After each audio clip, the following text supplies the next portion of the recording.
And a fascinating project and series called Voices from Gaza is highlighting life under Hamas rule through the eyes of real Palestinians who live in the Gaza Strip, exposing the abuses, disparities, and silencing that they endure. A nonprofit called the Center for Peace Communications is helping their perspectives come to life and the future they see for themselves after the war in their own words. Take a listen.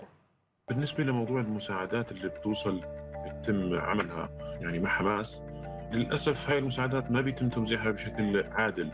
توزيع المساعدات بيتم بشكل عنصري بحيث انه افراد حماس فقط هم اللي بيتلقوا المساعدات، بالاضافه الى انه احنا شفنا المساعدات هاي تباع في الاسواق بيع، يعني نلاقي معلبات مكتوب على العلبه ليست للبيع. لها سافر. انا من عندها سافر لانه هل ما ضلش حياه. هذه الحياه انعدمت. يعني طلع انت المنظر ما ضلش حياه هم بالمره. انا بطلب من ترامب نفسه يهجرنا زي ما طلب. وانا هبقى اول واحد ههاجر. Truly such a fascinating project, having to hear these perspectives. It's really critical. Now, joining us to discuss the project is Joseph Braude, founder and president of the Center for Peace Communications. Joseph, thank you so much for joining us today. Thanks, Josh. My pleasure. Now, you're speaking with Palestinians on the ground who are providing their unfiltered perspective so the world can hear the truth of what life is like under Hamas rule. What is the reality of living in Gaza like? Well, Gazans have been suffering under Hamas rule for a generation, and a great many of them want a different future. Some of them were brave enough to take to the streets and demonstrate against Hamas in 2019, 1,000 of them, and then again in July of 2023, braving gunfire and prison. And that sentiment has only grown as Gazans increasingly blame Hamas for triggering a war that has brought destruction on them and their lives.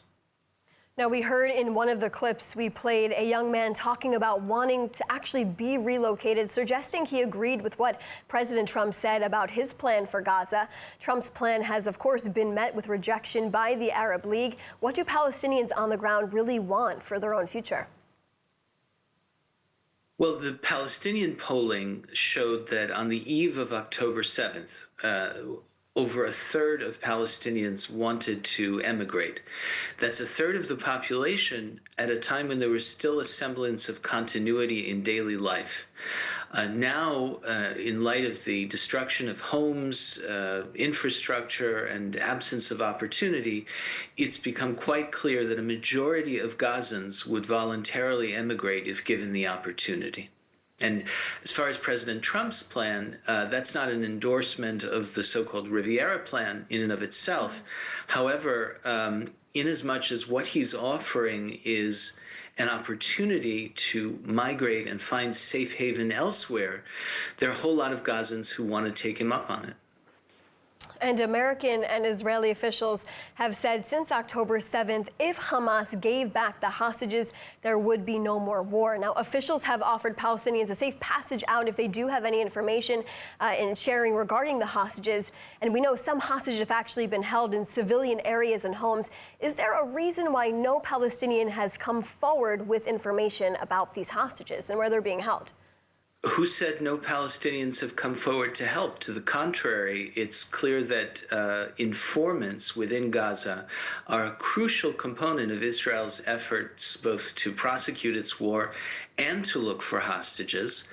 They wouldn't necessarily be advertising their role in assisting.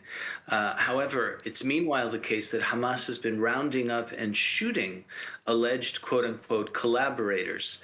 Now, of course, some of that may be bogus, much of it, in fact, but it reflects the fact that they know that many Gazans will help any power that is committed to unseating Hamas, and they're ultimately afraid of Gazans' role in helping get them out.